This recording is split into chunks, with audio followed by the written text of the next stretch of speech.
Hello, and welcome to my video continuing the Star Wars live show reviews.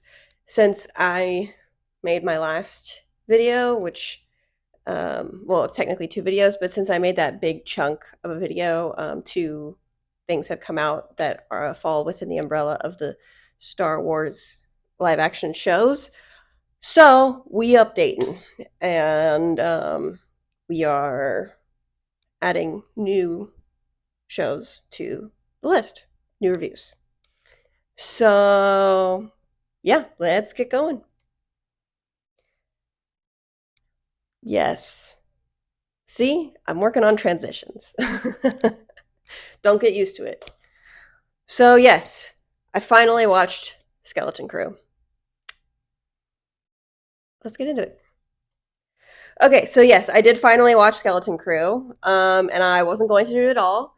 So, but then Sam kept bugging me. So, if any of you were really, really, really waiting on me to talk about Skeleton Crew, you have Sam to thank. He bullied me for about 6 months for not watching me this show. You're welcome, Sam. Now you can hear me talk about it. So yes, I actually watched it. Um, and Sam's bullying was effective, but I am also a completionist to a fault, so I did kind of want to see it through, but then I didn't really want to put in the effort, and then I had a day off, and I was like, fuck it, let's full steam ahead, let's just do this. So I watched Skeleton Crew. What do I have to say about it? Honestly, not much. It isn't a bad show by any means. The writing is decent. The special effects are really good. Jude Law is doing a very good job in the show. Um, but I still would have a hard time saying that I liked it. And that is largely because it's a kid show. I watched the first 20 minutes of the first episode when it first came out, and I turned it off because it was very obviously a kids show, and I am 25, and that just doesn't really appeal to me anymore. And then Sam kept bugging me, so I decided to watch it all the way through. And then I can say pretty confidently that my assessment of the first 20 minutes remained accurate throughout the rest of the show, which is now the second time that has happened, which is really funny because the first time I watched the first 20 minutes of Ahsoka and I thought it was dog shit. And then my friends kept bullying me, and then I watched it and it remained dog shit. And in the first 20 minutes of this one, I was like, this seems like a kid's show. And then my friends bullied me, and so I kept watching, and guess what? It is still a kid's show. And that remained accurate. um, but the difference between this show and Ahsoka is that Ahsoka is like actively bad and actively pisses me off, whereas Skeleton Crew doesn't do that. It's not really bad. It doesn't make me mad, um, and it didn't really make me mad when I was watching it, unlike Ahsoka. So I guess I'd rather I'm glad I got bullied into watching this. This is definitely better than Ahsoka, so take that with a grain of salt. Um, so the things that I didn't, obviously the biggest issue with Skeleton Crew is that I am not the target audience. The kids, the main characters being kids, were annoying. I didn't like the kids most of the time, especially Wim. I thought he was really annoying. He was stupid and impulsive, and that is because a lot of kid characters in kid shows that are aimed at children audiences, that's just how those characters are written because that's what kids find entertaining. Because as an adult, I watch Wim and I'm like, you are stupid, like go back to class, sit down, it's not the end of the world. But for kids, they're like, oh my god, he found this ship, oh my, it's two different things, which doesn't make it bad, it just means that it's not for me. So if this was a show that was for adults, I think Jude Law would have been the main character, which I would have preferred, but then it would have been a different show. So that's fine. We're focusing on the children. Cool. Fern was pretty annoying a lot of the time. I was not into her. Neil I don't know. I did not love Neil. I did not. He's also just a kid. KB was my favorite of the bunch, but that's mostly because she's the smart character. I didn't really feel anything particularly strongly for any of the kids. I, they're all pretty dumb, but that's kind of how kids are. So that's just how it is. The acting for all the kids, wasn't great, but this isn't Stranger Things, so that's kind of a high bar for the kids. And that Stranger Things is obviously a show about kids but aimed at adults. So you kind of have different acting requirements for that. But I didn't. The kids weren't great, but it's a kids show, so it's like, ooh, is that really bad? I don't know. Every time the story shifted away from the adults, so anything that Jude Law was doing, I liked Carrie Condon. I thought she was really good. Um, I was more interested in what they were doing than what the kids were doing, which, again, obviously, I'm 25. So, duh. Um, but yeah, I was getting annoyed because the kids were acting stupid. But again, that's fine. That's okay.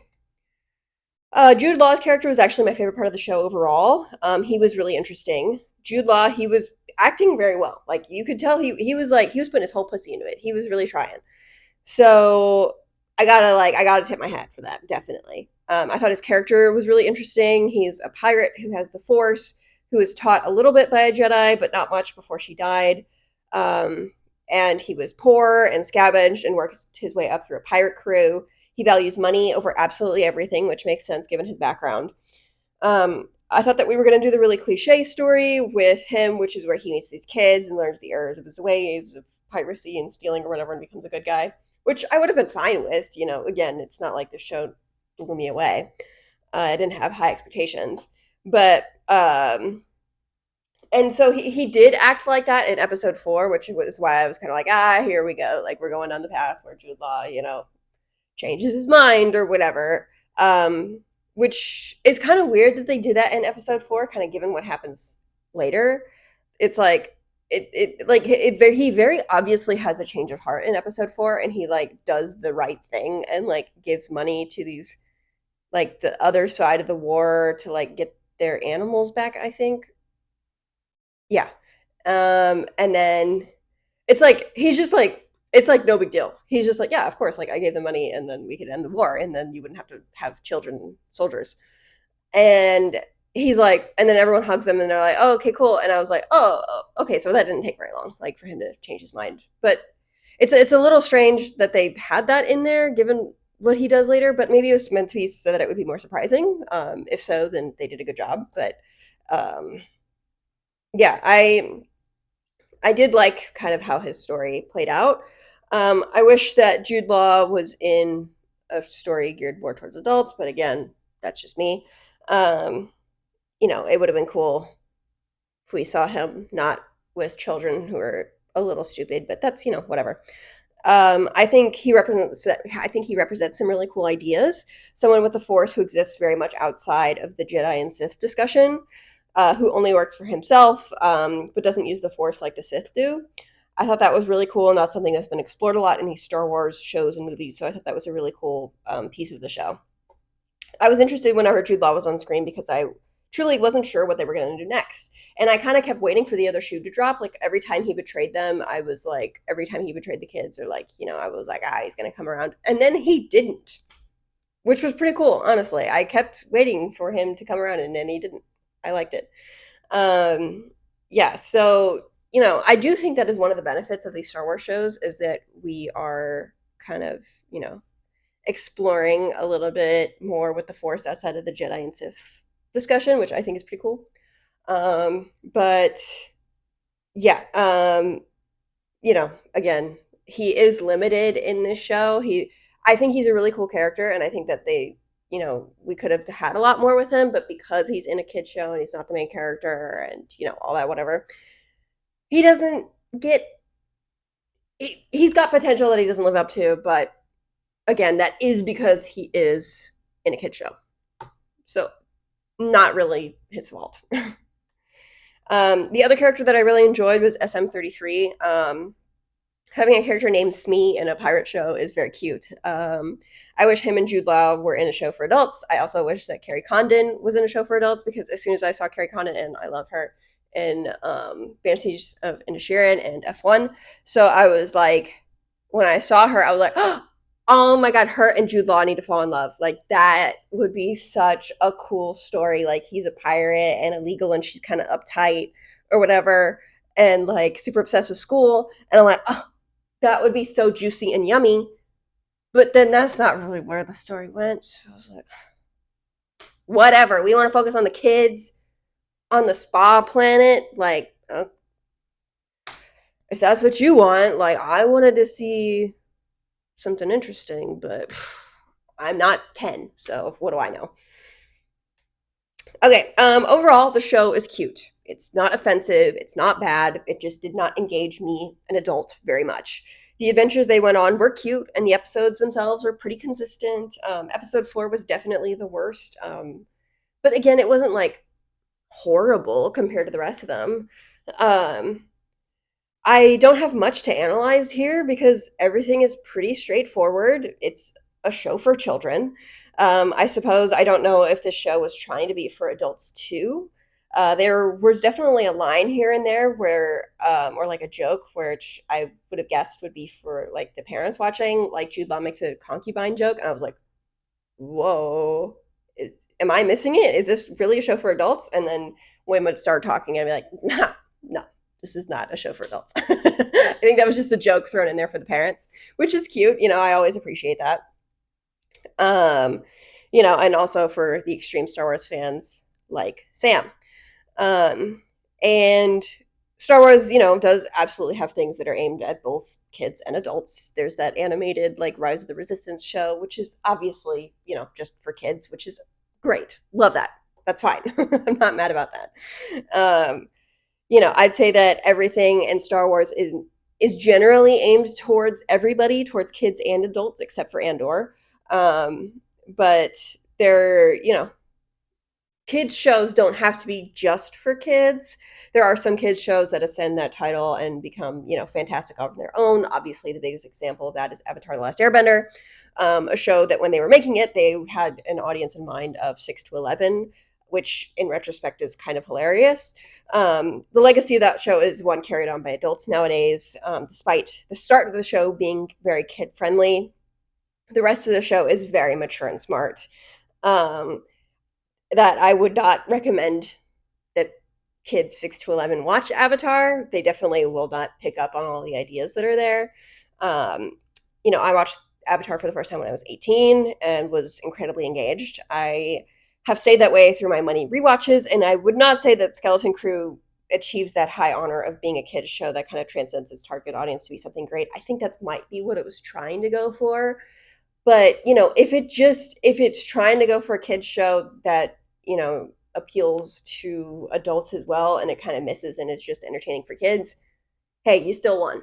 That's still pretty good. That's still pretty good. So I don't think that Skeleton Crew is necessarily going to be a show that is remembered by many, maybe by kids. I don't know. Again, I don't know any children in that age range, so couldn't say. Um, I watched it about 6 months after its initial release, and I hear no one talking about it. I didn't even hear anyone talking about it when it was coming out. But that is most likely because my friends are adults and my social media circles are adults. So I will grant the high honor to Skeleton Crew of shows I wished I watched when I was a kid. Granted to Naruto previously, and now Skeleton Crew adds to that list. Um, but Naruto and Skeleton Crew, two shows that I watched too late in life to really enjoy fully. Um, Although I think if I watched Skeleton Crew as a kid and then I watched it again as an adult, I would probably be like, "Oh, this is probably made for kids," and but still appreciate it. Whereas Naruto, that's a different story. I won't get into that. Anyway, okay, so Skeleton Crew is a weird show to put in this like overall ranking that I'm doing because I genuinely just don't have that much to say. It didn't really leave an impact positively or negatively. Thus, this is incredibly short. I definitely had the least to say about Skeleton Crew out of all of these shows that I talked about. Even though I wasn't very engaged when I was watching it, I didn't really have much bad to say about it. So I don't really feel, I don't really want to add it to my overall ranking of the shows because that really feels like something that doesn't qualify because I'm not a kid. It is in a league of its own because it is not meant to appeal to me, which is again completely fine. But it does mean that I do feel like I can't fairly rank it amongst other shows that were aimed at adults. Is this show better or worse than Ahsoka? That really feels unfair because the show does what it sets out to do well. The fact that I was not entertained is no fault of the show itself. I won't be adding this to my ranking, therefore.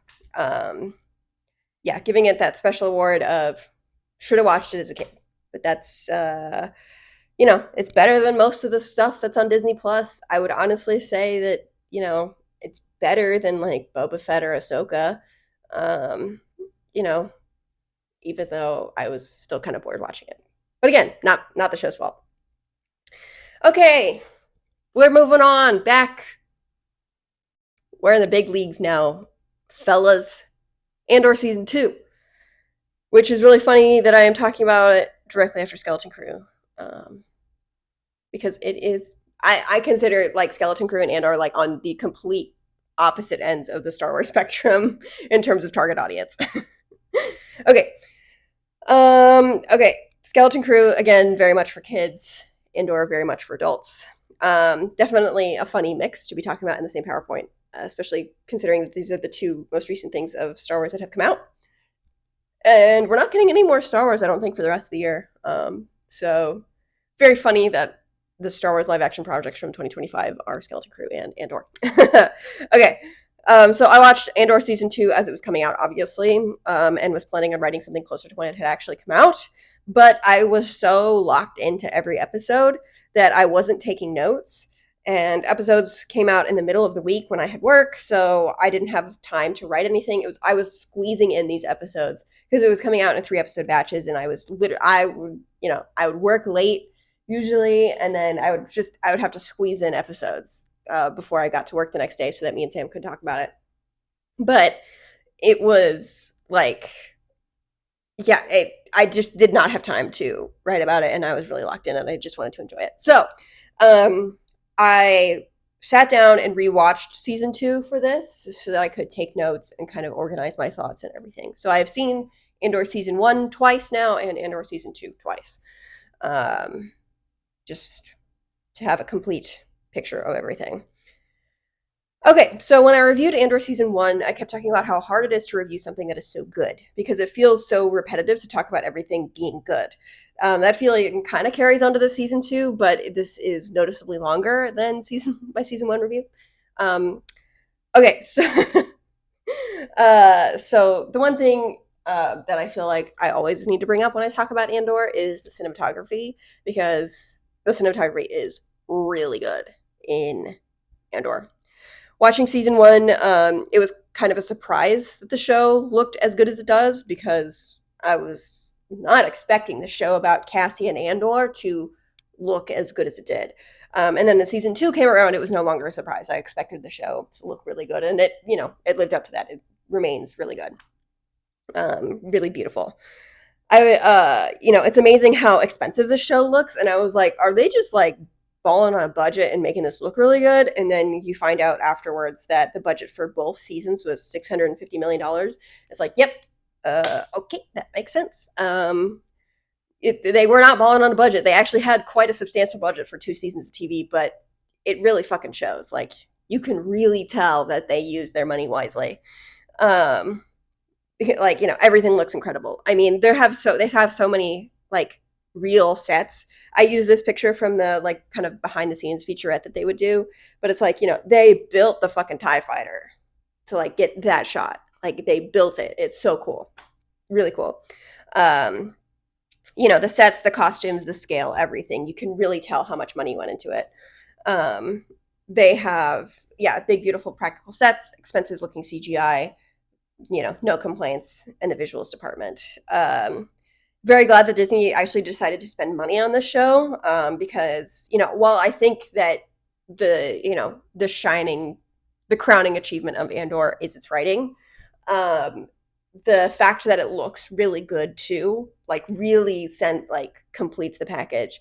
Obviously, if the show didn't look as good as it does, then it would have, kind of knocked it down a little bit. If Andor looked like Obi-Wan, I might have a few more complaints, but I do think that the writing is kind of what sends it, and I still would have liked it anyway. But I am really glad that Disney decided to actually spend a substantial chunk of change on this because it looks really good, and you can tell that they, spent a lot of money on it. So for my season one review, I did not spoil anything because I was trying to convince several friends to watch Andor. I succeeded with Remy. And then because if you're watching me talk about season two, then you've watched season one, and don't watch me talk about season two if you haven't seen the show. I spoil everything in this review because I'm not trying to convince anybody anymore. If you're watching me talk about season two, then you've watched it. Okay, so we're talking about everything. We're talking about it all. Okay, so the show was released in 3-episode batches, and each of the 3 episodes takes place in a different year. Just kind of some context, some overall context, in case you don't want to watch Andor, which is crazy and you're stupid, or you need a refresher. I don't know. It's been a couple months. So after each batch of 3 episodes, we jump forward a year in time. This was kind of done for practicality reasons, as they wanted to end the season right before Rogue One started, and they had to account for 4 years of time in between season 1 of Andor and Rogue One. I know the initial plan for the show was for Andor to be 5 seasons and for, to kind of take place. And, I wish we could have more Andor, so part of me is like, I wish we could have had 5 seasons, but, you don't want it to outstay its welcome, all that. So whatever. So I will be talking about each of the batches of episodes individually before I kind of move on, and then I'll kind of talk about it as a whole.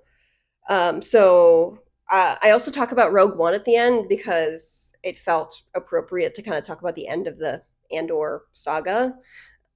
So even though Rogue One didn't come out recently, I am still going to talk about it at the end of this. And kind of especially how things have changed, my opinions have changed about Rogue One since Andor has come out. Okay, so the first 3 episodes of the season actually have a first for Andor, which is a generally weaker storyline. I'm not saying it's bad by any means, but it is notably weaker than everything else that happens in Andor.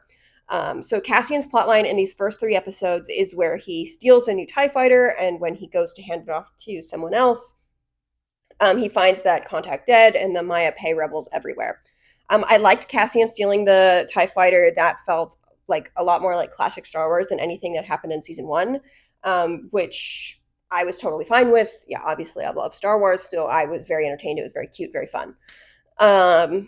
It was funny, Cassian appearing very confident in the interactions with the girl helping him, getting into the TIE fighter and everything, and then he immediately, shoots backwards. That was really funny.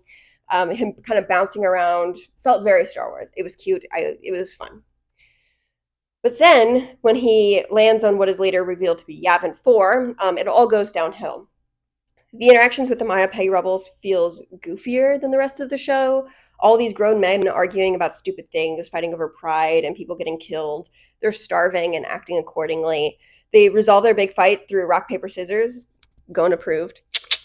And there are monsters. Cassian doesn't really do too much. He's just kind of a witness to all of this. It's not bad, but it is weaker. Cassian is just a witness to these people bumbling around. He finally is able to sneak away from the group and get back to the TIE fighter and leave. I absolutely understand the point of the storyline, especially since it would always cut back to Krennic and his meeting discussing how best to get rid of Gorman and its people. Those scenes were very clinical, clean, very procedural in this like conference room on this beautiful planet, whatever. Everyone stops for lunch and has canapes while Cassian and the rebels starve. It is people with so much power discussing genocide with as much normalcy as planning an ad campaign.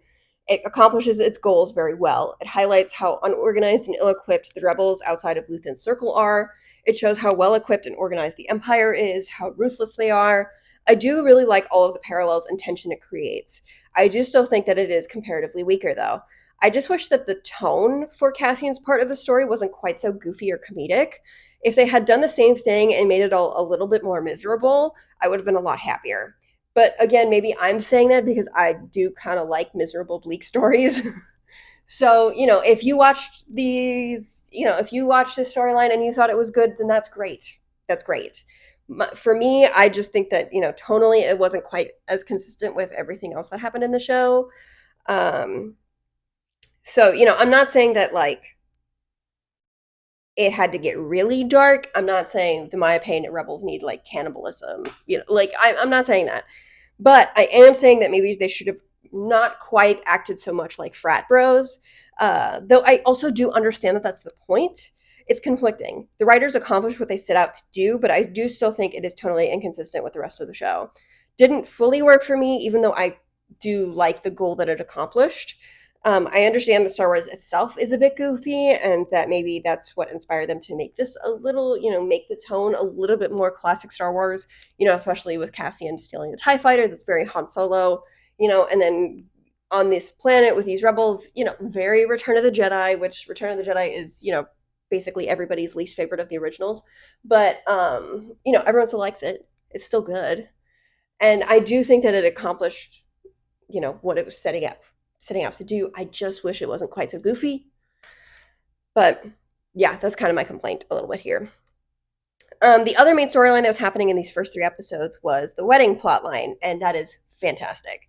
The tension is just everywhere. Mon Mothma and Perrin, him needling her about her friendship with Tay Kolma, Mon and Tay as their lives fall apart and he begins to want to find money elsewhere. His commitment to the rebellion was only when it didn't affect his bottom line, and now that he is losing money because of the rebels, he is considering going to Skulden, putting Mon in a terrible position. Mon and Luthen, as she tells him about what is going on with Tay, and he decides very quickly that he has to die. And Mon panics, but she cannot stop this decision.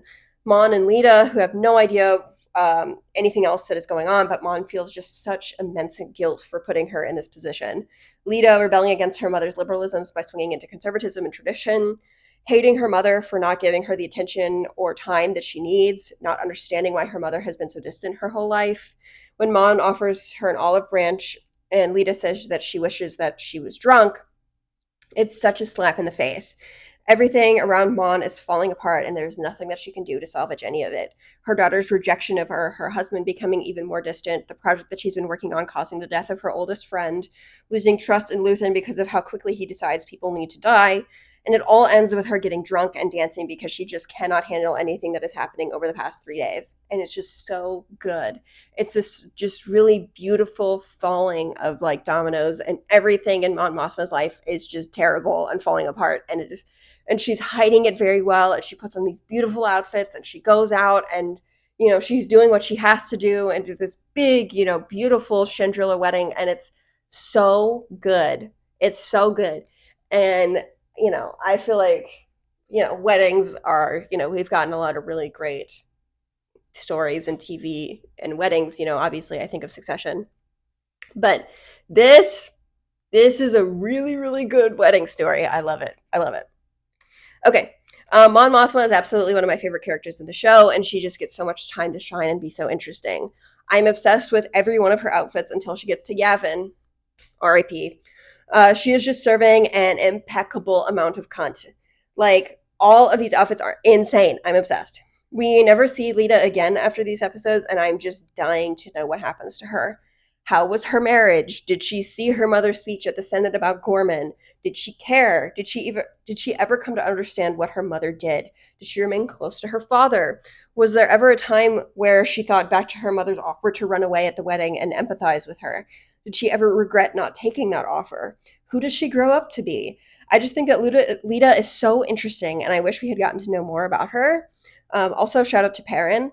The speech that he gave at Lita's wedding was phenomenal. I don't have much experience with wedding speeches, as I have not been to that many in my life, but that was a really great one. Andor is known for its great speeches, and I really wasn't expecting Perrin to have a great one to add to the list, but he did, and I'm very grateful. Yeah, I remember watching that scene for the first time where Perrin is talking to Lita, and I'm just like, whoa, that's like a really good speech to give at a wedding. That's crazy. Okay. So then you also have the Bix, Willman, and Brasso storyline on Mina Rao. That's also very good. Bix nearly being raped by the Imperial officer was certainly not something I was ever expecting to see in Star Wars. It is absolutely something that happens in real life all the time, obviously. Whenever there's a group of people who are colonizing or taking over, there is historically a lot of rape. While that scene is not fun to watch, it is very realistic and powerful. Luckily, Bix is able to kill him.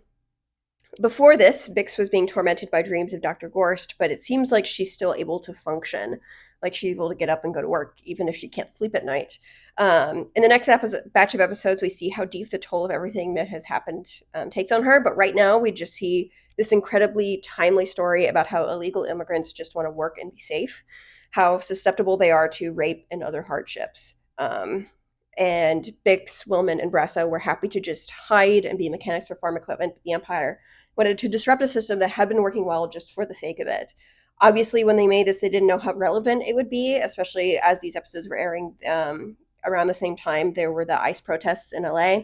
Crazy timing of it all, to have a very kind of to humanize, or like, illegal immigrants, obviously, in this political culture right now are being very unfairly targeted. And, it's kind of crazy to have this story that has characters who are illegal immigrants that we care about a lot and have bad things happen to, and it makes us care about them. And so it is really crazy about the timing of it all, but I think it just kind of, made everything more impactful. We also see the introduction of Willman, the Rizmaster. He pulls not one, but two beautiful blonde haired women in this season. True icon. That's kind of crazy. Okay, Brasso's death was very sad. I knew that people had to die this season since so many of them were not in Rogue One. It is so interesting how a prequel to a prequel can still create so much tension over whether characters live or die. I thought that more people were going to die this season, and I'm very glad that Vel, Clea, Bix, and Dedra didn't die this season. But Brasso was definitely a sign of what was to come. His death was still very sad, though. Brasso was just so kind and good to everyone around him. Cassian's face as he flies off after seeing Brasso die is just completely heartbreaking. It's so sad to see the complete shock on his face. He's lost so much in this fight, and the Empire just keeps taking and taking. You also get Dedra and Cyril's storyline here, kind of the introduction to their relationship. Their relationship is just so weird and funny. They are both so intense and robotic that it's just hard to see them having a relationship, but it kind of works for them because they're both so insane and intense. Dedra sticks up for Cyril against his mother, and you initially are like, damn, maybe the bad guys can feel love too.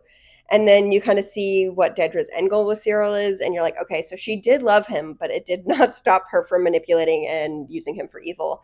And, it's kind of hard to feel bad for Cyril because he does a lot of bad things, but you kind of feel bad for him in that moment. Anyway, I'll get into that later. I like this introduction to them and their story and how the season kind of goes for them. It is the only time that we see them in their relationship not center around work for the Empire. As much as I love Dedra and Cyril as characters, their relationship is kind of funny in those early episodes, and then by episode 8, shit's not funny anymore. But that's kind of the case for the whole show. Overall, these 3 episodes are very, very good. Even though it has its weak spots, the highs more than make up for it. Really fantastic introduction to the season. It is hard for me to not be locked in on even rewatch. So I was in it. Definitely loved it. Okay, so the next batch of 3 episodes focus a lot on our introduction to Gorman and everything that Saw Gerrera is doing. I love Saw's. Oh my god, can I speak? Okay, I love Saw's storyline here. Luthen sends Willman to Saw so that he can teach one of his gang how to use a contraption to steal rhydonium, or fuel for Star Wars. And you really see how crazy Saw is. Saw is trying to decide if he kills Willman or Pluty, the guy that Willman is training to use the machine. Saw is initially set on killing Willman, but after Pluty shows doubt in his ability to remember everything, Saw changes his mind. And then when they are actually stealing it, and Saw is talking about his experience in prison camps and how there was a Rhino leak and how obsessed with it he has become since then. It's just so good. Anyway, all the time, Willman is sweating fucking bullets trying to do extremely precise machine work. But I truly do love Saw's speech here, how insane he sounds, how committed and how passionate. We are the Rhino, kid. We are the spark. Like, that's just so cool. I love it. Revolution isn't for the sane. So good. So good. it makes me feel so pumped that I could like run through a brick wall, even if what he's talking about is insane. And that's how Willman feels too, because he takes off his mask so that he can choke on the fumes, wanting to feel how Saw does. While Saw is insane and anarchic and quick to kill, he is inspiring as well. He inspires recklessness, but also power in others. He doesn't agree with what the other rebels are doing, more than happy to blow up ships on his own and chart his own path. He isn't exactly interested in big systemic change. He's more interested in kind of serving himself and creating anarchy where he goes. Um, and then after Luthen dies later in the season, Saw is the last of the underground rebels that truly had to scrap for anything. I kind of, the like early heads in season one, Saw, Luthen, and Anton Krieger. They're kind of early like guys who really embody the idea that revolution is not for the sane. The guys who, charted the way for the rebellion that came later.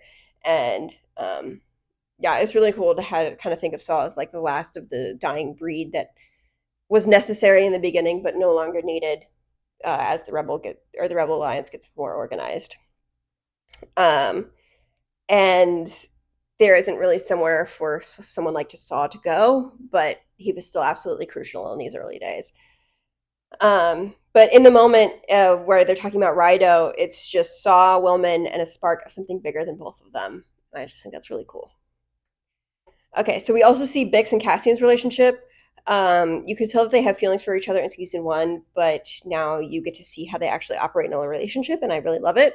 Before anyone comes for my nuts, I know these pictures are not from these batch of episodes. I just couldn't find good pictures that were high enough resolution. So we're getting some ones from the different episodes. Okay, don't come for me.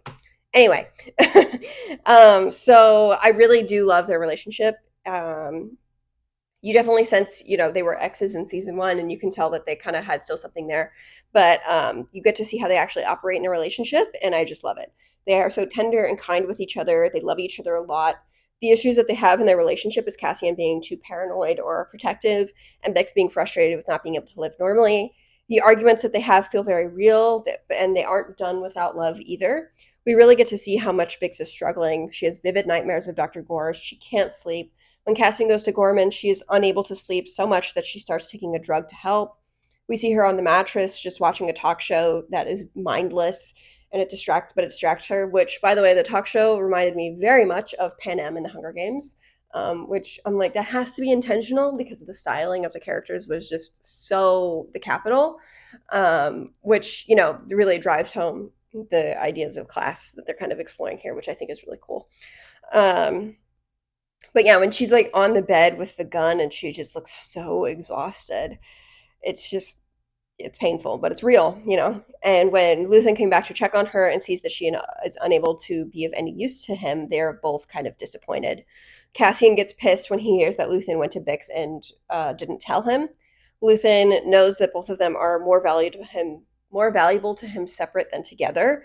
Bix is extremely aware of that. Cassian, doesn't care. He loves Bix so much that it doesn't matter. Luthen tries to subtly drive a wedge between them like he can with Vel and Cinta because of how dedicated both of them are to the cause, to see if he can work them both separately, but he knows because he, knows that he wants to. And I think this is the moment where Bix knows that she will have to leave Cassian at some point in order for him to do what he has to in the rebellion. When she is no longer kind of needed on her own individually because of what she can offer. I think she kind of becomes very aware of that in these moments or in this conversation with Luthen, and I think that she kind of knows that she's going to have to leave Cassian at some point. Not tomorrow, but she's going to have to do it. Okay, so I think that if they were in a different time where Cassian didn't have to completely dedicate himself to the rebellion and him and Bix could just have their relationship, I think they would have made it. I think the arguments that they have in these episodes don't show that there are any cracks in their relationship, that they are unable to be repaired. I think that the relationship would have been stronger for it. The cracks are there because they love each other in different ways, not because they see flaws in each other. They're not trying to tear each other down or, like be unfair. They just love each other and want what's best for each other. And they kind of have conflicting ideas of what that is. Cassian was always supportive of Bix when she had a bad dream. Bix was always supportive of Cassian when he had to leave. The relationship felt very real to me. I know there was discourse at the time because there were a lot of people who had been on the Jin and Cassian romantic train for 10 years and were conflicted or annoyed that this was happening. Hey, I get it. If I had a ship that I cared about for that long and then someone else came along, like I'd be pissed. I get it.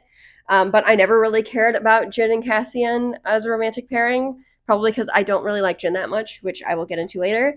So I was very happy for Cassian to be with someone else. And I love Bix, so that's also very helpful.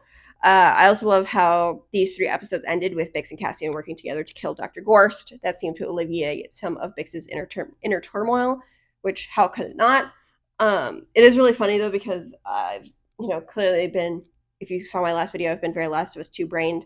So it is really funny like to have those themes kind of on my brain about how like revenge doesn't get you what you think it will, and kind of this very complex nuanced approach to revenge. And then also in a show that I love very much, you have the theme of like, nah, fucking kill that guy. Like he had it coming, which I think is, hey, I love revenge in all its forms. It comes in the good and the bad, so I think that's really funny and really cool. Anyway, so Luthen and Clea's story in these episodes is also very good. It's just very old-fashioned spy work. I enjoy them finding out that their bug in Skolden's art collection is going to be found if they don't take it out themselves that night. Clea is tough as fucking nails here. She is so smart, so dedicated, and quick thinking. She ropes Lonnie into it to give herself cover so that she can take out the bug without anybody noticing. And it's so tense because she's doing it in this room with all these Imperial people and Krennic of all people, this very high ranking officer, and she's trying to take a bug that she put, it's called as art piece, and it's stuck, and it's like, oh my god. Really stressful, but really good scene. I really like that Mon Mothma unknowingly gives her the time she needs to get the bug out by picking a fight with Krennic over history. Very Mon Mothma, very Krennic to kind of fight back, but also like at the perfect time that they didn't get to that piece before she, could take out the bug. She doesn't even know what Clay is doing, but she cannot resist picking out Krennic's inconsistencies. Really solid stuff for them. And we see that they're still doing what they have always done, kind of spy work, that kind of stuff. We also get Cassian going to Gorman and feeling it out for Luthen, kind of the introduction of Gorman. And his assessment of the Gorman front is absolutely right. They are a group of rebels that are desperate, not knowledgeable, and trigger happy.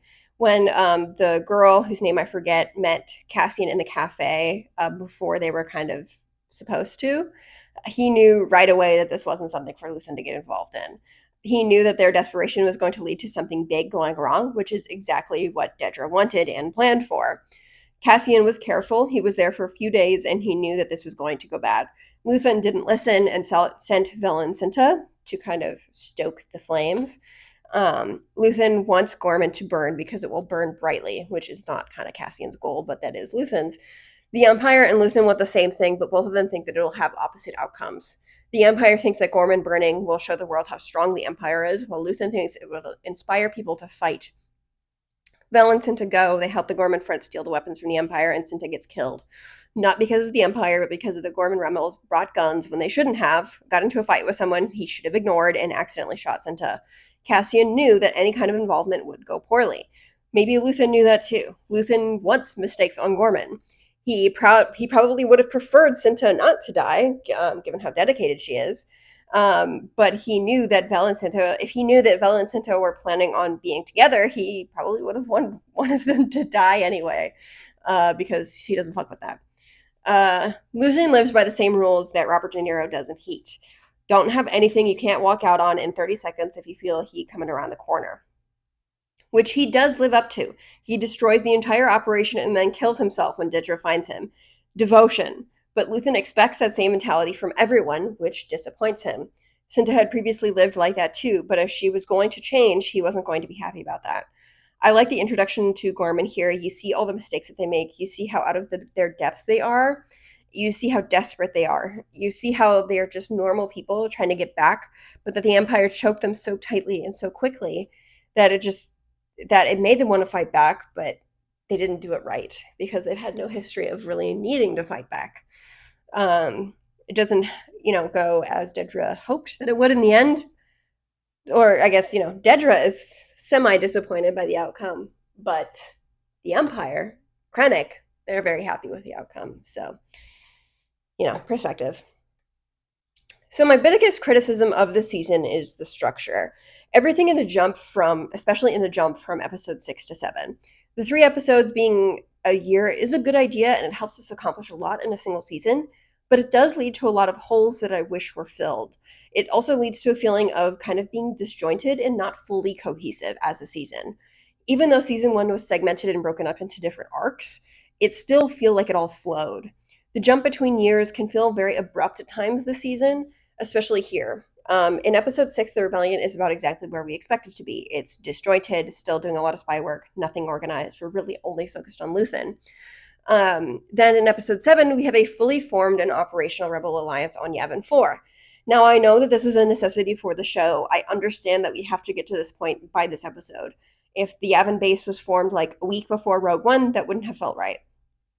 But the quick jump with a big gap does lead it to feel like we kind of missed something. Like there's another episode where the Alliance comes together and decides to be this open about their actions. And yes, this was definitely forming behind everyone's backs. That's why you have the Maya Pei rebels that are left there at the end of episode 3. But those guys are not forming anything like this. I'm not saying that I wish that we saw the entire formation of the Yavin base, but maybe some rumblings of something happening in the previous 3 episodes could have helped it to feel a little bit more cohesive. Cassian really has a sick house on this base. So I'm kind of like, how did he get that? Like, why were they so nice to him if they largely dislike Luthen and his crew? But that's not super important. I just wish that overall the season was a bit more cohesive, though I know why it is the way that it is. If it was given a 3rd season of Andor, I would absolutely say keep the season the way it is and then redo Rogue One. Okay, maybe add an episode or 2 in the interim, but then have a whole season for the story of Rogue One. That would be peak, and I'll go into that more later. But yeah, I do just kind of wish that we just got a little bit more because it does feel disjointed, kind of going from nothing to everything in the course of a year, and we don't really see any of that. Yeah, it's just not quite as cohesive as I wish it would have been.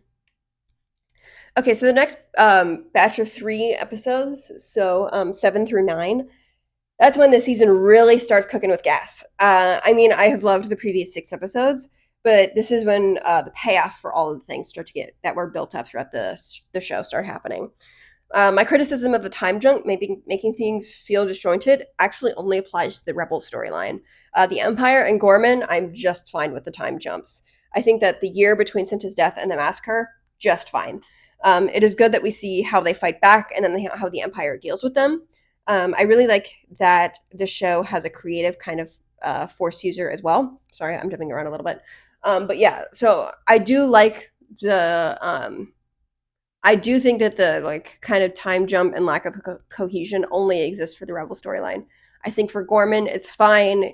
I don't need to see every little thing that happens between Cinta's death and the massacre. You can see how that would flow. Whereas for the Rebels, it's like if we didn't know that this is what had to happen, it would feel a little strange to have that big of a jump in what the Rebel Alliance is, in episode 6 to episode 7. Anyway, so I really like in these episodes that we have another kind of use of a creative Force user. The Force healer is a really cool idea, and I like the storyline that she has. She can kind of see the future, and that is a really cool way to foreshadow what will come. Between Jude Law and Skeleton Crew and the Force healer here, these shows have been doing some really cool stuff with the Force. I also would throw in the Acolyte into that. I really like that these Star Wars shows are kind of doing weirdo shit with the Force, and I like that. I think we should do more of that. Okay. I really like how this is the end for Cyril. The last batch of episodes, he thinks he's very smart, very capable of fooling the people of Gorman Front into thinking that he is their friend, but then he starts to feel out of his depth. Cyril isn't actually who he thinks that he is. He thinks that he was sent to monitor outside agitators, and he sticks to that very closely. He keeps his head down, ignores signs that something else might be going on, trusts Dedra and his superiors. And then when everything gets pulled out from under him, he only has a brief moment of understanding. Everything slowly builds through episodes 7 and 8 for him, where he begins to slowly realize how out of his depth he is. On the morning of the Gorman genocide, how he goes to Dedra and confronts her about all of this. He gets violent with her and just kind of goes into shock. We don't get to hear exactly what he is thinking, but he's definitely seems like he's being weighed down by guilt and regret. He didn't stop to check anything, like when he's walking out of the office into the Gorman massacre. He just on autopilot. Cyril, with such a strong sense of justice and right and wrong, was duped into helping the Empire kill people that he has gotten to know, who are people that he doesn't hate. The Gore have done nothing to deserve this kind of punishment, and he has a hard time sorting that out in his head. He loves the Empire, loves helping Dedra and the Empire, but also very strongly believes in truth and justice. Even though his efforts have been towards the wrong goal in the past, like solely going after Cassian for killing the officers on Morlana 1, he doesn't really bother to think about why. He just sees it very black and white as right and wrong, and he sees Cassian's actions as wrong, even if his superior is the one who's like, hey, Cyril, like, maybe think about it. Like, why were those guys there? Why were they spending money at that club that they shouldn't have been at? Like, they were drunk and they probably picked a fight with the wrong person. Cyril cannot see it that way. He sees it as right and wrong, and he's very easily able to justify that in his head. The events that happen on Gorman, he has no justification for. And he believes that he is right so strongly in everything that he does throughout the last 2 seasons, and then he just has something thrown in his face where he is so completely wrong, and he has to really sit with that and realize how wrong he was. This is the first time that Cyril has had to come face to face with his actions, his failings, and how there is no justice in this. The Empire only wants Gorman for the Calcite, not to draw in outside agitators, not try to take down someone like Axis, threatening to overthrow the order that the Empire has created. There is no justice in these actions. Cyril just has to walk out and sit with it. He looks like he's in shock as he walks through the escalating violence. And then there's this beacon of hope presented to him on a silver platter. Crew Andor, the man who he blames for all of his problems. If he hadn't killed those guards, hadn't had the whole situation on Morlana 1, then his life wouldn't be like this. He would still be pursuing justice, the thing that he values the most in his life. All of his failures at this moment he can ignore and laser focus on the man who put him there, the man whose injustice has haunted Cyril for so long, and it brings him no closure. The fight is ugly and scrappy, and in that final moment when Cyril finally can silence the person who caused so much turmoil in his life, he is confronted with his own insignificance. Cassian doesn't know who he is. All of his failures in this moment in the past, and the person he blames for all of his problems doesn't even recognize him. At this moment, all Cyril can do is sit with his own insignificance. In this moment, there is no justice. Killing Cassian will not be justice. The senseless violence and death happening outside the door has no meaning. He gets a second to sit with it, his own part in injustice, his own insignificance, his relentless pursuit of what he believes to be right, actually turning out to be wrong. It's all burned and rotted and nothing at his feet. And then he dies, killed by the man who Cyril betrayed. Carol Rylance thought that Cyril was someone who would fight with him for what was right. He realizes that Cyril never left the Empire, that all of this death Cyril helped create. The moment before he dies, Cyril desperately seeks justice for himself. But his death was the only instance of justice happening that day. Cyril's death will ultimately be meaningless, soothing an old man's soul in the final hours of his living. But it is the only instance of violence with justified purpose that happens that day. It's hard to know if, when faced with the Gorman massacre and his part in it, how Cassian doesn't even recognize him, if he would take that moment of immense failure and change, or if he would double down. If Cyril lived past this day, would he change or would he get worse? It's hard to know what people will do when they're faced with ultimate failure, especially someone like Cyril who deflects so easily, only looking at things in their most black and white. Cyril and Mon Mothma's driver are two people who died in this show and who could have changed for the better, but all the violence surrounding them didn't give them the chance to change. That goes into kind of a more deep moral territory. Should people be allowed to change? At what point is the crime too great to make up for with later action? Both Cyril and the driver will only be remembered as a statistic. Neither of their actions will be seen for what they could have been, especially Cyril. He's just another number, another person who died as a result of the Empire's greed. And he just, you know, he's just nothing. At the end of the day, he's nothing. He's insignificant.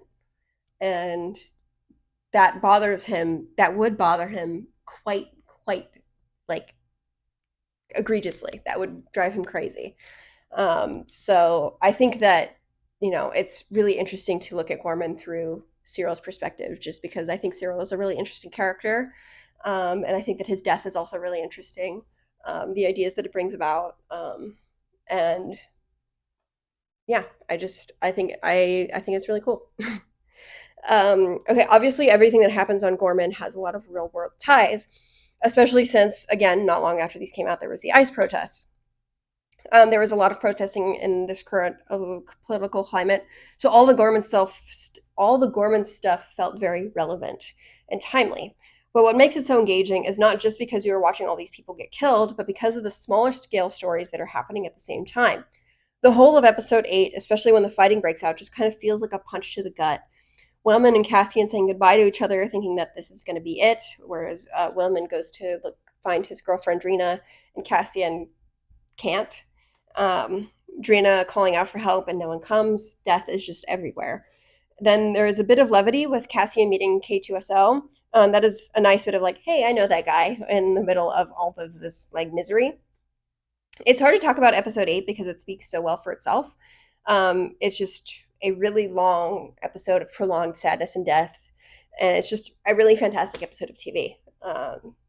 Yeah, it's really really engaging. It's just, I mean, it's a great episode. Okay, episode 9 is also fantastic. I love Clea being tough as nails with Cassian when Cassian goes to her and is like, I'm done after Gorman. And she's like, oh, you want out?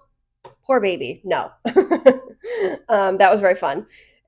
She was like, buckle up, buddy, you got shit to do. And then he's like, okay, yeah, you're right. That was good. I like that conversation. I love everything with Mon Mothma, as I always do. Her preparing for this big rebellious moment, calling out the Senate, the Empire, and the Emperor for what has happened in Gorman to the Senate. We have seen her fight for Gorman behind the scenes, so we know that this is something that she has had her eye on. The speech itself is fantastic. I love the build up to it, though. Finding out that Erskine is working for Luthen, that's great. A decision that Mon feels very betrayed by, but was probably the right call. He has absolutely saved her because of the knowledge that Luthen provides him. Luthen himself going to warn Mon about Bail Organa's crew being compromised. It was really surprising to see Luthen, no wig, no disguise, just walk right up to Mon Mothma at the Senate and just talk to her. That's how you know that the rebellion is both desperate and making bigger moves than it was in the past. Having Cassian come and rescue her was also fantastic. It is all just so entertaining, and you're really hooked for the entire time.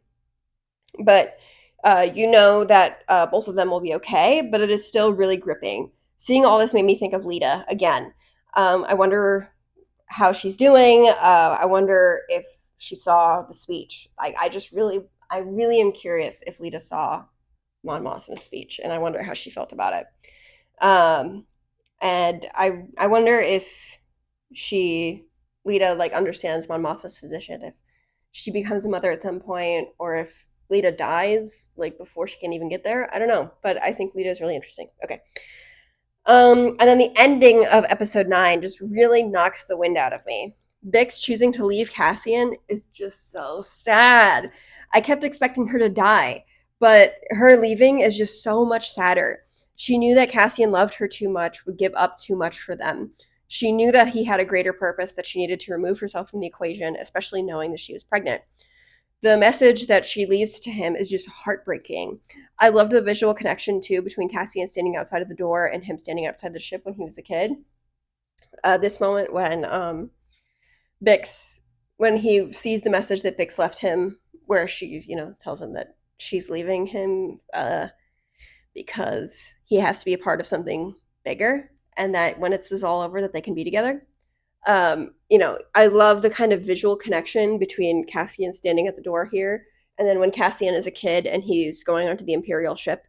It's like these two big moments of intense change and fear for Cassian. And I just think that is really cool, kind of a visual connection between the two moments. Um, like I think in that moment, Cassian felt like a kid again. That he was alone, and yeah, I think that's really cool. Anyway, um, and I also love Cassian going around the base, just kind of wandering and looking for Bix. He has a really quiet moment to just have his heart break. That scene is genuinely one of my favorites of the show. I am a huge sucker for tragic romance. The genre always just does it for me, so maybe that's why this hits so hard. But in the moment, just him standing on the landing pad and the beautiful song is playing and his facial expression just punches me in the gut. It's just so effective. I really found it very moving. And yes, I cried both times I watched it. I don't know what to tell you. The run of episodes, it's like this moment here. Oh, it's just so good. It's so good. I love like the kind of as we like hear Bix's message and him like just wandering around, and then we just get that quiet moment where he's just standing on the landing pad, just like completely lost, and it's so good and it's so sad, and I love it. Okay, um, so yeah, the run of episodes from 8 to 12 is just really incredible. I mean, everybody knows that it's been talked about a lot, but I just think it's really good, um, especially when there are kind of a lot of when I feel like every single episode has a big moment that really stands out to me. This is the moment for episode 9 for me. I kind of wish that the episode ended right here and that we just sat with this moment of heartbreak. Um, Only because it's like this isn't the last scene of the episode. The next scene is K2SO kind of waking up from his reprogramming. Um, so the only reason why I wish it had ended on the scene and that we might have not gotten the K2 scene is that it's a little goofy. It's a little bit of a tonal dissonance, but it does tease more of what's to come. And I think that K2 being introduced as K2 in these episodes is important for kind of what happens later. But I, I maybe that's just because I love tragedy. I don't know. I love tragedy. I'm a sucker for it. Anyway, it's fine. It's like this is a very minor complaint. Um, I do like K2 a lot more in Andor than in Rogue One, which I'm kind of teasing for what I talk about with Rogue One later, which I didn't really notice until this rewatch how different K2 is in Andor than he is in Rogue One. But K2 being teased, anyway, K2 being teased does set up his involvement with Cassian in a later episode, so it is necessary. And putting it at the end increases people's chance of watching next week's episode, so I do get it. But I do think it would have been emotionally more impactful for the episode to end with just the shot of Cassian on the landing pad, but that's just me. Okay, so kind of a bit of a goof is that me goofing on the show a little bit is that K2SO is pretty bulletproof in Andor. Like, Ro gets shot a lot. In the hallway scene, he gets shot a lot, and then he gets shot to death in Rogue One. So I guess they kind of followed the Xenomorph logic, like K2 is as easy to kill as the narrative needs. Anyway, a bit of a side. Anyway, the next batch of episodes, so the final 3, 10 through 12, are really good and do end kind of with the perfect build up to Rogue One, especially for what the show is. Episode 10 is one of my favorites of the show. The opening conversation between Lonnie and Luthen was so good. Lonnie doing the absolute right thing and warning the rebels about the Death Star, and because the situation is too dangerous, Luthen promises to take him away, but kills him instead. It just makes me so sad. Like, Lonnie did everything right. He saved countless lives, and he got killed for his efforts because there was just no way to save him out of that situation. And I wish things were different, but I understand why Luthen did it. There was no way to get Lonnie and his family out, not at that point, and not having it lead back to Luthen and the rebels, but still, very, very sad. I also love Dedra finally finding Luthen, though I do wish that we could have seen her like search and kind of find him a little bit more. I understand not having time for that, but her confronting him and letting her ego get in the way was really good. She wants to have a conversation with the man that she's been chasing for so many years, and by doing so, she gives him the opportunity to destroy Clea's communication table and gives Luthen the opportunity to kill himself. I have to say that Luthen gutting himself with a ceremonial knife was not the way that I was expecting him to go, but it fits. especially after he points out that the dagger might be fake.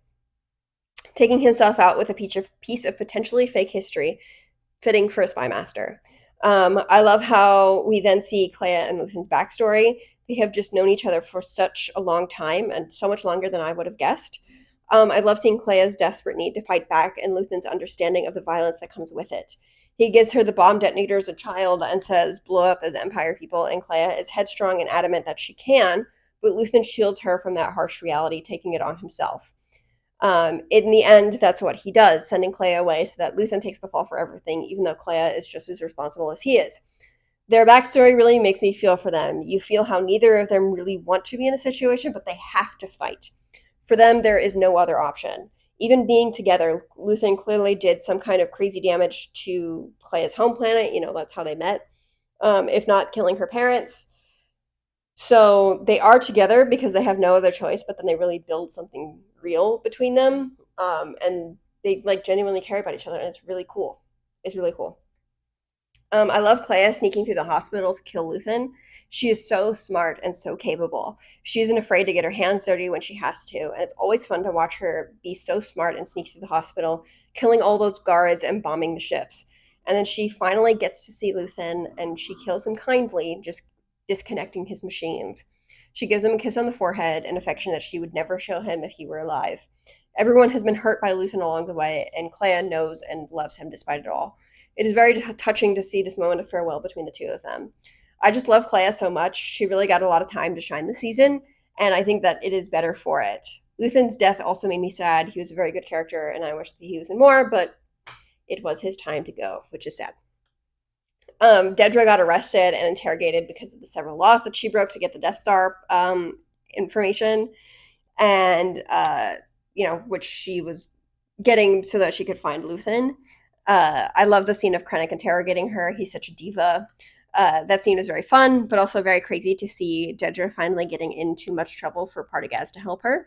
She pissed off the wrong person, and now she will have consequences that even she didn't see coming, and Partagaz kind of gets those consequences too, and it's crazy. Okay, so in episode 11, everyone gets a visit from the Yavin Barber. Damn, it's such a damn shame. Cassian and Mon Mothma's haircuts get noticeably worse to match what they were in Rogue One. Like, diva down. It's just such a shame.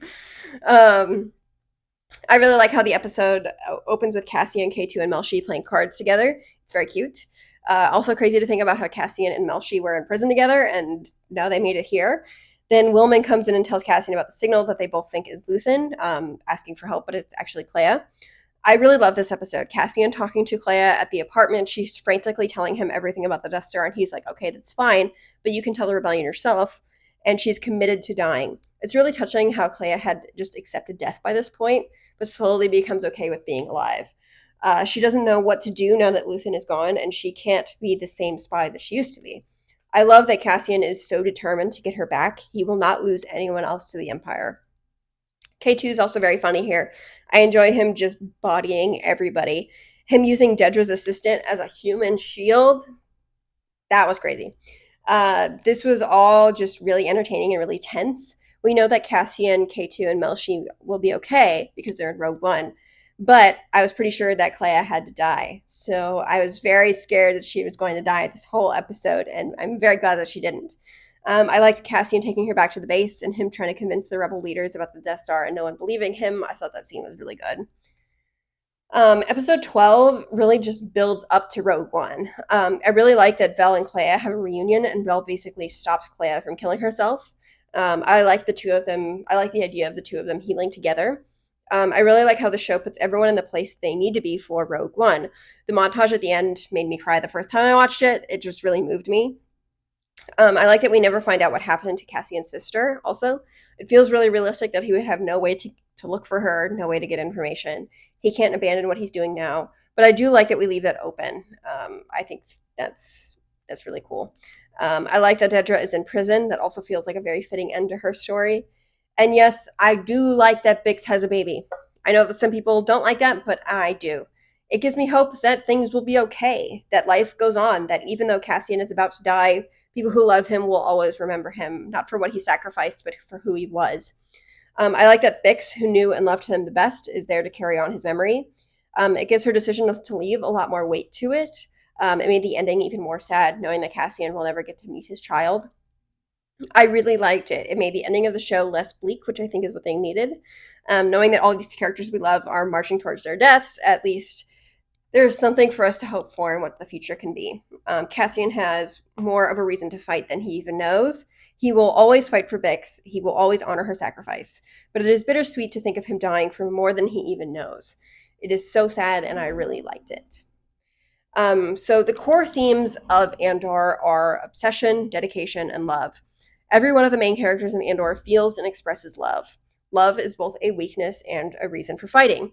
The rebels are so eager to fight and to win because of the love that they feel. The galaxy is worth fighting for not because of the big collective, but because of the small scale. Love makes it all worth it at the end of the day. Love may not be forever, it may be painful, but it makes us want for more, for freedom, for a sunrise. Everyone is fighting not just for their sake, but for someone else's as well. Revolution draws those who feel love the strongest, but are also prone to obsession and dedication. Everyone here is willing to fight until the very end, even on both sides. Dedra is so dedicated to her job that it lands her in prison. Cyril is so dedicated to what he views as justice that he doesn't know that it has all meant nothing until right before he dies. Luthen and Clea are so devoted and obsessed with creating a better galaxy, one bigger than either of them, even though they were some of the first to start an organized fight. They know that they won't see its completion. Mon Mothma gives up everything for this, fighting even when Luthen has hurt her.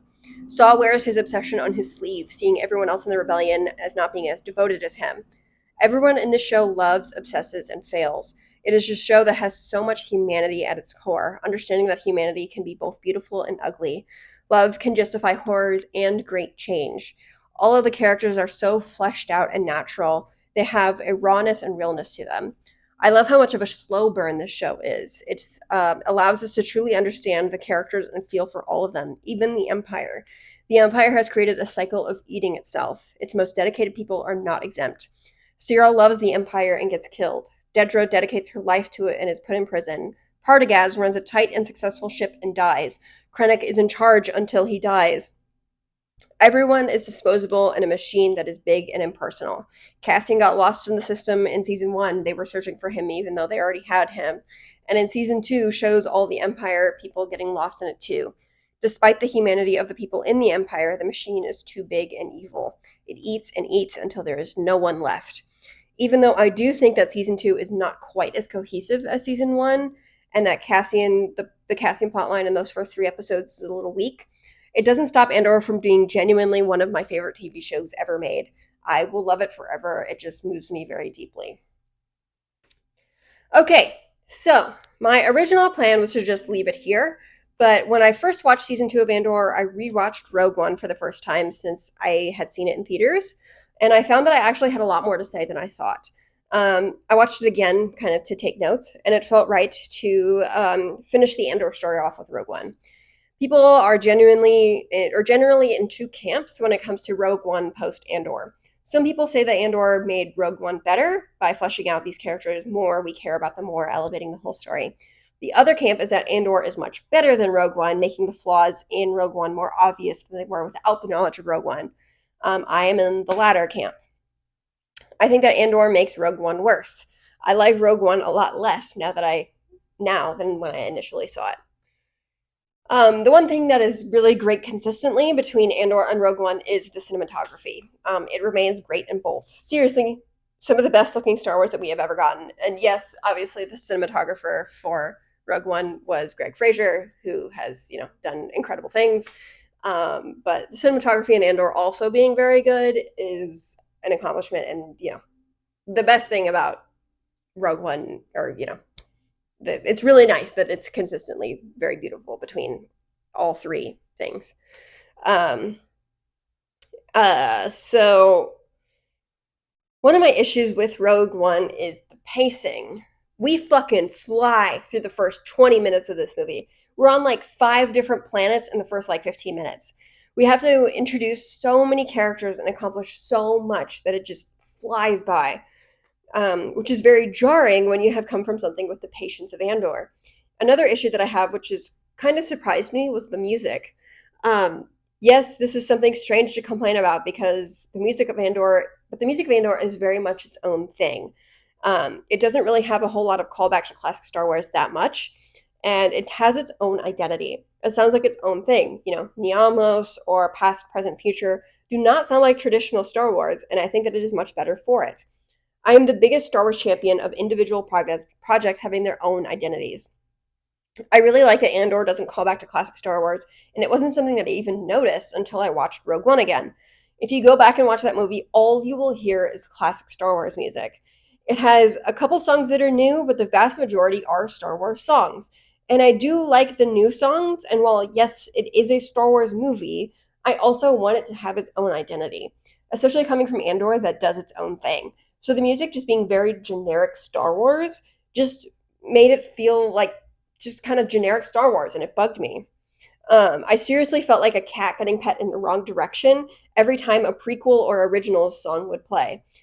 If you watched my previous video about Star Wars, you know that when I hate when things are just a reference for the sake of it, but the music felt honestly kind of felt like that.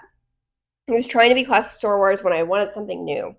And again, that's very minor for me to complain about. You know, a Star Wars movie having Star Wars music is not a bad thing, but I don't know. I just think that is something. The music is something that Andor did better, and so it was a little bit more jarring to watch Rogue One and think that it was a little bit more generic. That's it. Okay, so my main issue with Rogue One is the characters. The dialogue for all of the characters is just kind of worse than it is in Andor, which that happens, but it's not like the dialogue is bad. It's just worse by comparison and then feels worse as a result. Um I just okay, I don't like Jin. I'm sorry. I know there are Jin fans out there. Shout out Remy, and that's fine. But I just really do not like her in this movie, and I'm sorry. We just get no time to really know her. She is just exactly what the plot needs her to be, and I found her to be very flat and boring. I was not curious about her. I did not want to know more about her. We barely get anything, and it really feels like a disservice to have her be the main character over Cassian, someone who we now have gotten to know a great deal of, or we know him very well and have spent a lot of time with. But again, that is retrospect. I know that's not how Rogue One was designed. Like, obviously, hindsight's 2020. Um, and I don't really buy Jin as the main character, or I don't love that she's the main character, other things kind of start to become more obvious. Like how everyone trusts her far too quickly. Cassian, Saw, the rebels, all of them just immediately trust her because she's the main character. And we have a lot to fucking accomplish in this 2 hours, so we gotta move. And people can't distrust her. We gotta just trust her so we can move. It's a complete joke when she has this whole speech about how rebellions are built on hope and inspiring the other rebels. It's like, this bitch has been here for 2 fucking days, and everyone in this room has done things that she can't even imagine. She also isn't offering a fresh perspective. It just feels silly knowing everything that happens in Andor. And Cassian kind of calls her out on that a little bit when he's like, "I've been in this fight since I was 6 years old," which you know Andor kind of changes, which I'm completely fine with. I think that Andor is better for the changes. But it is kind of nice that Cassian calls her out and he's like, "You don't know what the fuck you're talking about. Like, you're new, you come into this, you think you know what you're doing, but you don't."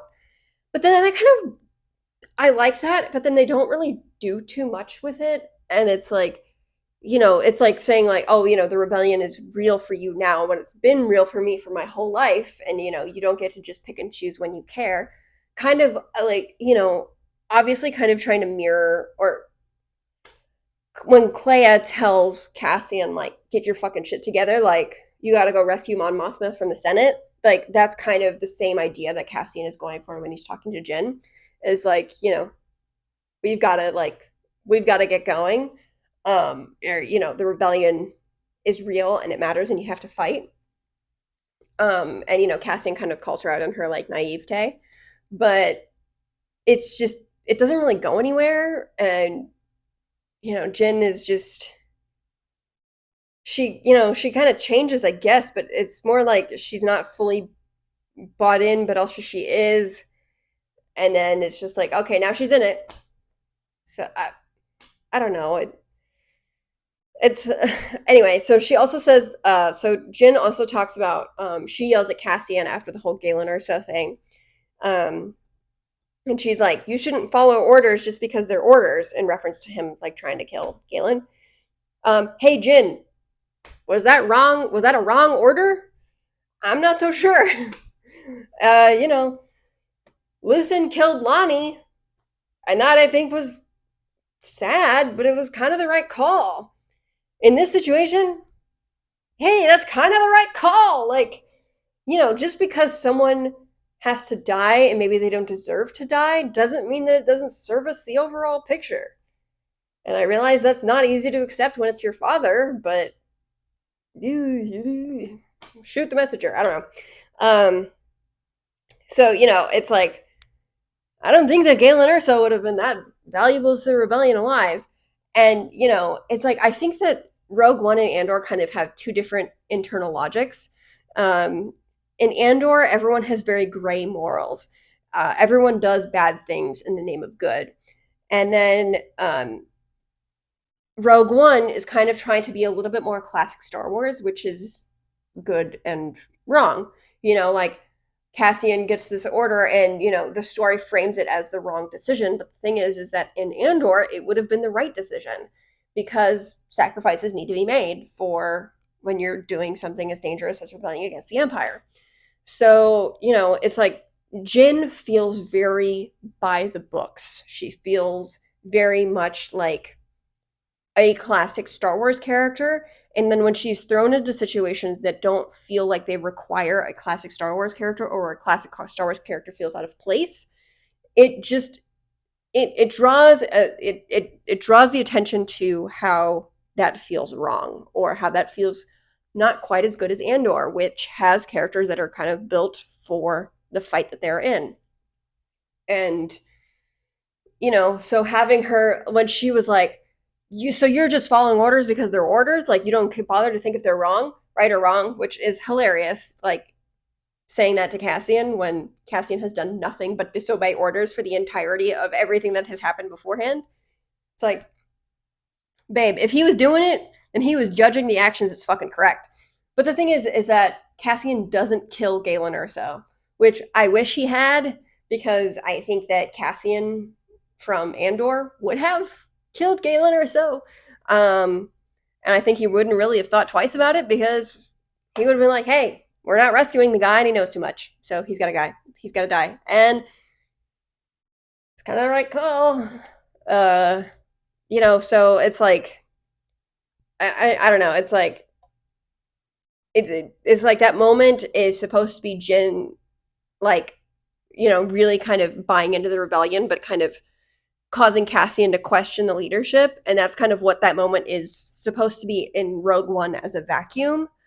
But now that we have the context of Andor, it makes that a little silly because it's like Cassian is a very good judge of orders. He is not afraid to disobey an order if he sees it as wrong. He is not afraid to do his own thing if he views it as wrong. And ultimately, like, he didn't kill him.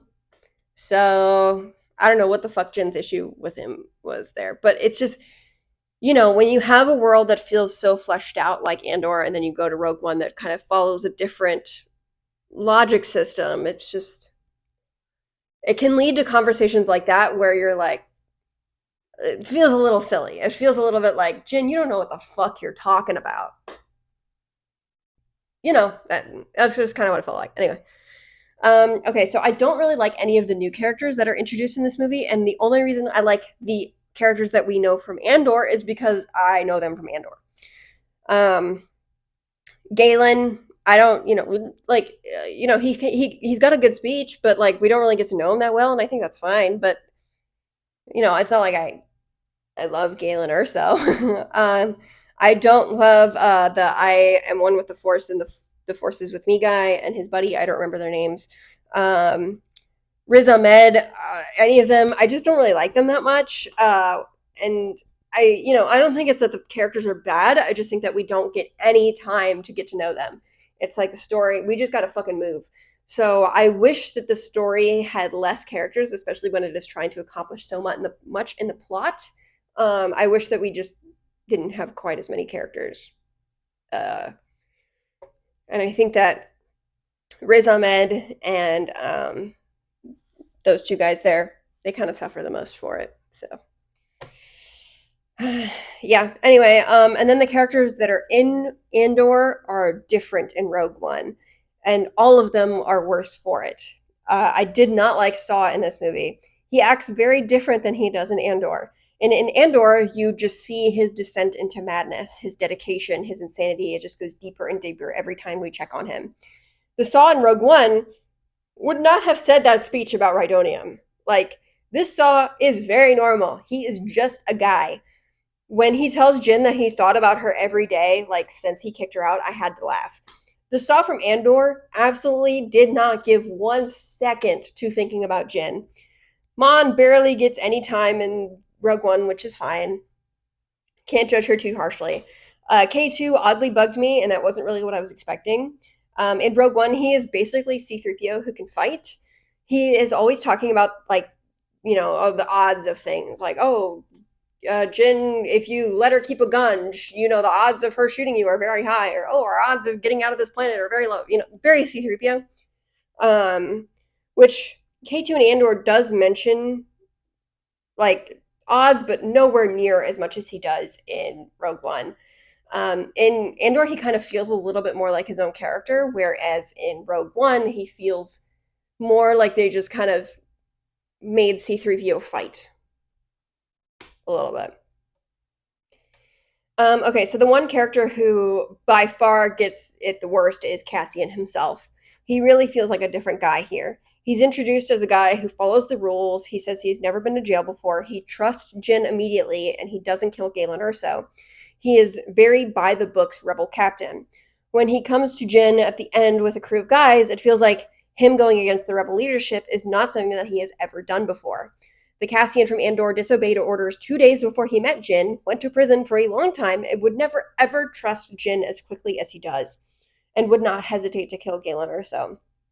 Cassian in the show is so much more fleshed out, and he's also a lot more ruthless. I would almost call Cassian of Rogue One naive, which is something I would never ever say about the show. But then all of that is gone. He is quiet, he doesn't really say a whole lot, he stands up straight, respects the chain of command.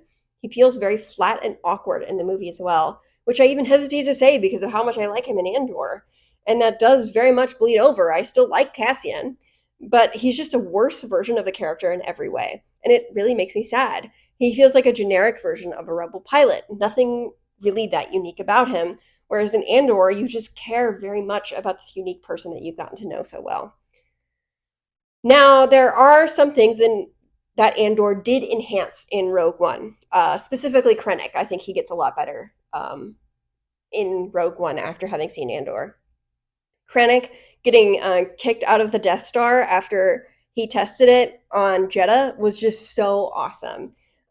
Especially knowing like how much Krennic did for the creation of the Death Star. We see, the rise and fall of the ISB. We see how Krennic was the top dog of the show. We see how much effort he put into making the Death Star, all the effort with Gorman, everything with the Calkite, the scientists he had working overtime to try to create a synthetic Calkite so he didn't have to destroy Gorman. Like, and that's just all that we see around Calkite, just one mineral that they needed. It's just, it's like, how much you really see just a piece of how much work into creating the Death Star, how well he hid the secret, that it wasn't until like Dedra that the Death Star kind of got out of the inner circle that he needed it to be. And that was just days before it was going to be debuted. Like, that's incredibly impressive. What he did was incredibly impressive. Obviously evil, but like still impressive. And then Tarkin just is like, hey, you did a good job. By the way, it's mine. It's like, oh, that's crazy. That's crazy. That I think Andor enhanced, definitely. I think it's, that's very fitting for the themes of Andor, of the Empire eating itself, and enhanced because of everything we know about Krennic. I really like that we hear Galen Erso's speech at the end of Andor. That was very nice. I like that we get general background on everyone and we know how desperate everyone is to win. We see the Empire being intimidating. I do also like everything on Scarif still. That remains really good. Scarif is a very fun battle sequence. And I do think that, that remains the best part of the movie. I think everybody would kind of agree with that. I do really wish that Rogue One was just season 3 of Andor. Cut out Jin entirely and replace her with Vel. Have Cassian and Vel, just the two of them, go on the mission to Scarif. And I think that would have been really cool to have these two characters who have a complicated past being forced to work together in that way. Can you imagine how impactful it could have been if Cassian and Vel were the ones hugging on the beach at the end? Like, oh my god. And I did still cry when Cassian died because that's my guy now. I really like him. But I would have double cried if that had been how Andor had ended. Could you believe it? If we had just followed like the build of the rebellion and Cassian through all of this, and then he dies at the end of Andor, and we didn't know it was coming, that would have been like completely insane, and I would have been absolutely obsessed with it. Um, and especially if Vel was there too, that would have been so good. Anyway, um, maybe have Clea involved somehow. I don't know. I think it would be really cool. But I think that if Rogue One was given the same amount of time to be fleshed out like Andor, it would have been a much better story overall. I think the pieces are there. Rogue One does have good ideas. It just crams way too many things into the first 2/3 of the movie. Even though Andor does a good job at setting up Rogue One, they are still two very different things. They are not very cohesive, and I am glad that Andor made the decision that it did. It makes it stand on its own, and it is a much better show because of the changes that they made. I will always champion something choosing to be better on its own rather than making concessions and being part of the big cohesive story. Maybe that's why I kind of like Alien 3. That's my hot take. Yeah. Okay, so if you have watched all of this, thank you very much. Thank you for listening to me choose to only complain a little bit. Also, everyone watch K-pop Demon Hunters. That movie fucking slaps. Okay, thank you.